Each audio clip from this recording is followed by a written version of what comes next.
The news out of Bangladesh is really very shocking these days. In just last 1 week, a professor was killed on a bus stop.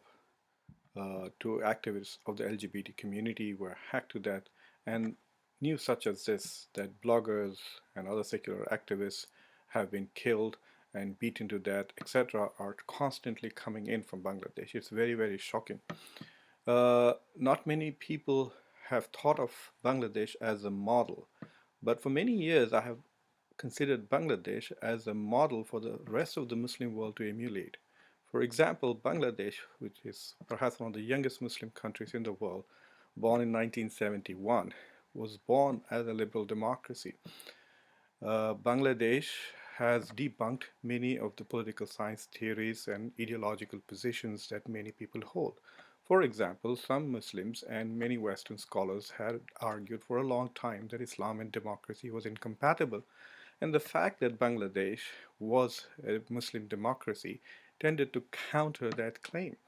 There was this argument by many people that Islamic societies are misogynic and women are marginalized and women have no role to play. But women have been central in Bangladeshi politics.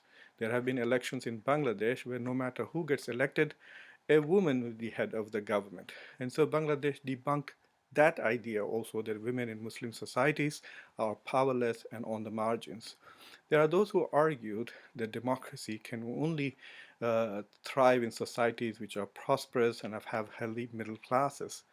For example, people who want to save the Arab Spring experiment in Tunisia argue that if the West doesn't pump in billions of dollars and revive and resuscitate Tunisian economy, democracy would die, sort of giving credence to the assumption that prosperity is necessary for democracy. But Bangladesh, one of the poorest countries in the world, has remained more or less a democracy throughout its history, also debunking the idea that prosperity is necessary for democratization.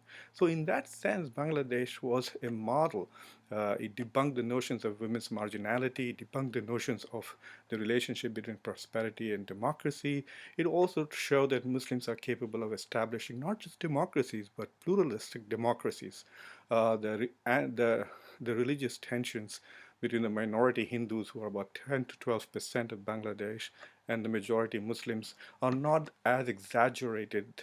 For example, if you compare to Egypt, where 10% of the population is Christian and 90% is Muslim. So, in that sense, Bangladesh was on the right track, politically speaking. They just had to get their economic act together. But the news that is coming out of Bangladesh in the past few years makes me fear that yet another stabilizing and positively transitioning Muslim democracy might become stable. I beseech political voices in Bangladesh and intellectuals in Bangladesh to recognize the danger of partisan politics, to recognize the danger of high decibel ideological statement condemning each other. And I want them to recognize and value the wonderful things that they have had so far and try and ensure that Bangladesh democracy not only sustains itself but still moves forward so that it can also become a model for Muslim countries which are seeking self-governance and seeking some pathway to democracy can look up to. So Bangladesh, get your act together.